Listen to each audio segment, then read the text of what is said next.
اعوذ باللہ من الشیطان الرجیم بسم اللہ الرحمن الرحیم۔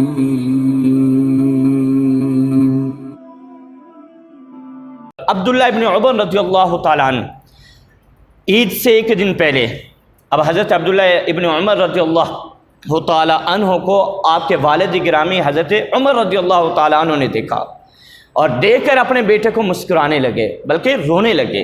پہلے دیکھا پھر رونے لگے اور روتے روتے اپنے بیٹے کو کہنے لگے کہ اے میرے بیٹے، حالانکہ امیر المومنین ہیں، وقت کے خلیفہ ہیں، وقت کے ہیں خلیفہ ہیں، اور وہ مسند ہے کہ ساری رعایا اور سارے بندے آپ کا حکم ماننے پر کیا ہیں، مجبور ہیں اور مانتے ہیں آپ کا حکم۔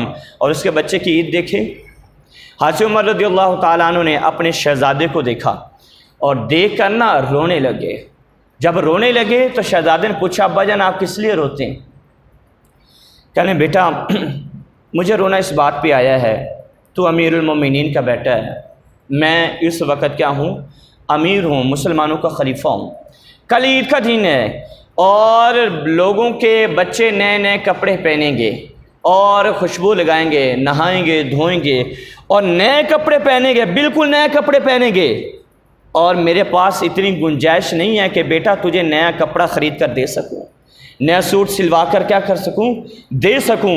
اب مجھے یہ اندیشہ ہے کہ کل جب تو جائے گا نا عید نماز کے لیے اور عیدگاہ کے اندر جائے گا تو یہ ہو سکتا ہے کہ تو کسی کے بچے کو دیکھے کہ وہ اچھے کپڑے پہن کر کھڑا ہو، تو دوسرے بچے کو دیکھے وہ نئے کپڑے پہن کر کھڑا ہو، اور کسی اور بچے کو دیکھے اعلیٰ لباس پہن کر کھڑا ہو، تو تجھے ایسا لگے کہ شاید میں ہی سب سے زیادہ غریب ہوں اور تجھے آر محسوس ہو، شرم محسوس ہو۔ تو بیٹا بھی کس ہوا تھا؟ عبداللہ بن عمر رضی اللہ تعالیٰ عنہ، عمر رضی اللہ تعالیٰ عنہ کے بیٹے تھے۔ کہنے لگے اے ابا جان آپ پریشان کیوں ہوتے ہیں؟ پریشان کس لیے ہوتے ہیں؟